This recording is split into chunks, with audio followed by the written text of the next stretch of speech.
Welcome back. To shed more light on this, we have the pleasure to have with us over the phone our dear guest, Mr. Mohammed Qaoud, the tourism expert. Good day to you, sir. Hello, good afternoon. Well, Doctor, the official statements have indicated that Egypt have received more than 19 million tourists in the year 2025. How did you see this number? It is very promising. Like Egypt closed around 18.6 billion in terms of visitors, which is one of the highest, or probably the highest in terms of number of arrivals over the last years. Additionally, as well, alhamdulillah, that this 18.6, they generated somewhere around $17.8 billion of revenue, which had a strong impact on the tourism economics of Egypt. Yes, Mr. Qaoud, the Prime Minister Mustafa Madbouli have held a meeting reviewing the coordination efforts taking place by key ministers in order to offer all the needed help and simplify the entrance of the tourists coming to Egypt, whether through the airports or buses, and to improve the overall visit and the experience of the tourists. The importance of the coordination between the Prime Ministry and the Ministry of Tourism and Antiquities with other ministries. Yes, absolutely. So based on the inflows that we have received in terms of revenue and number of tourists, it highlighted the huge potential behind the tourism and how this can affect a huge growth into our gross domestic product or the GDP of Egypt. Yes. So in that case, so there has been a strong focus firstly with the Ministry of Aviation in order to improve the airline services, increase the slots and increase the connectivity. So this is was the first point of enhancement, and we are seeing now a lot happening between the private sector and the public sector in terms of joint venture on the airport management, in terms of new airlines entering the market, in terms of new airports opening as well, including Sphinx and Al-Alamein City. So the landscape of the airline industry in Egypt is changing. Yes. Secondly, as well, if you have seen, like we have improving the rails, so trains and the new luxury trains are being introduced, and for the first time it's going to be open for investment as well of public and the private sector. Thus, in additionally, as well, of a lot of legislative being initiated by the Ministry of Tourism, and a great accomplishment in enforcement of new laws that has the transformation of apartment and service residence into hotel facilities, so increasing the number of rooms in order to be able to accommodate the increasing number of arrivals. Additionally, as well, you have the food and beverage, the casinos, the gaming, the entertainment. All these are coming consequences of the new inflow of the number of tourists. Yes. Yes, Mr. Qaoud, also the efforts exerted by the Ministry of Tourism and Antiquities providing special programs, whether with the start of the winter season and other seasons through the whole year, that of course boosted tourism in Egypt and attracted a large number of tourists to Egypt in the year 2025. As we now knew, it attracted 19 million tourists to Egypt. What's your comment? Yes, correct. Yeah. So there is a lot of initiatives being taken by the, I would say, Egypt Tourism Board and Egypt Promotional Divisions as well.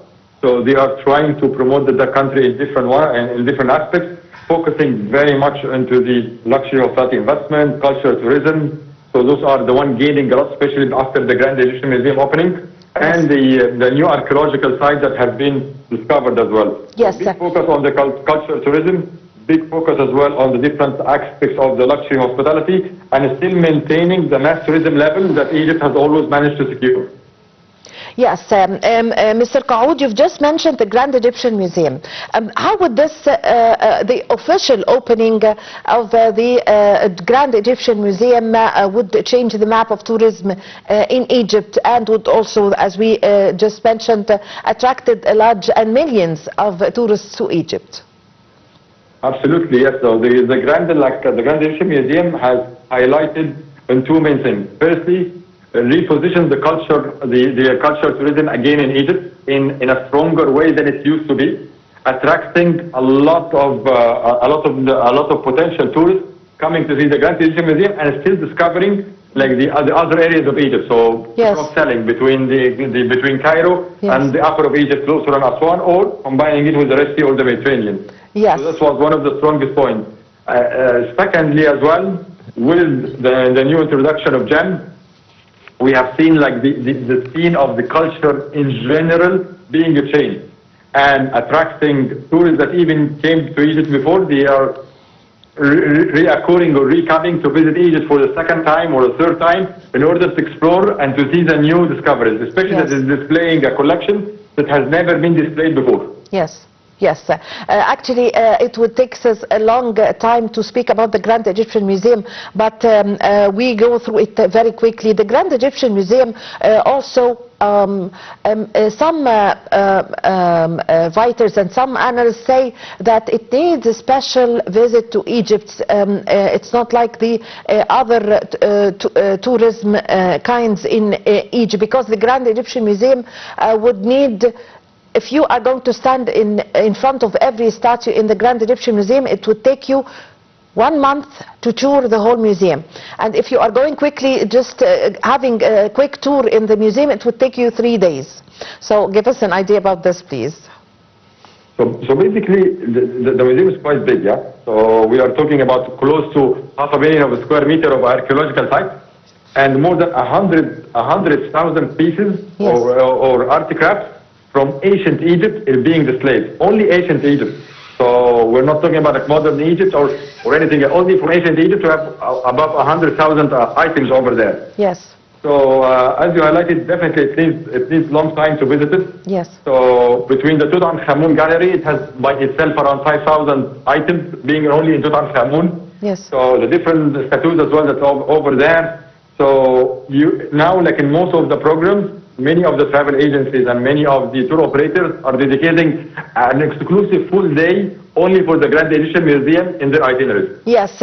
Also, in addition, Mr. Qaoud, to the discoveries that took place in Egypt, especially in the area, the district of, or the area of Saqqara district, also the new discoveries also attracts more tourists to Egypt and changes the map of tourism in Egypt, isn't it?